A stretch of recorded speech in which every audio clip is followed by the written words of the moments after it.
तर मित्रांनो, मी एका नामांकित कंपनीमध्ये इंटरव्ह्यू द्यायला आलेलो होतो.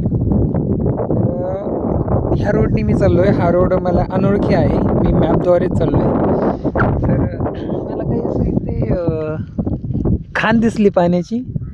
म्हणजे काय असं आश्चर्यचकित नाही आहे असं काही. बट बघा ना, तर उन्हाळ्याचे दिवस सुरू होत आहेत. तर पावसाचं जे पाणी ना आत्तापर्यंत साचलेलं ते इथं अजून अवेलेबल आहे. चला आपण थोडंसं पुढं जाऊन बघूया. इथे आजूबाजूला काही सुखसुविधा पण नाही. बघा हे पाणी किती गलिच्छ स्वरूपात आहे.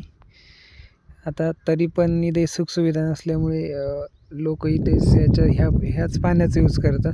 कपडे पण धुतात ह्याच पाण्यामध्ये. तर बऱ्याच ठिकाणी सुखसुविधा कमी असल्यामुळे अशा सगळ्या पद्धतीत कॉम्प्रोमाइज करावंच लागतं. तर आपण त्या मानानं खरंच खूप सुखी आहोत, नाही का?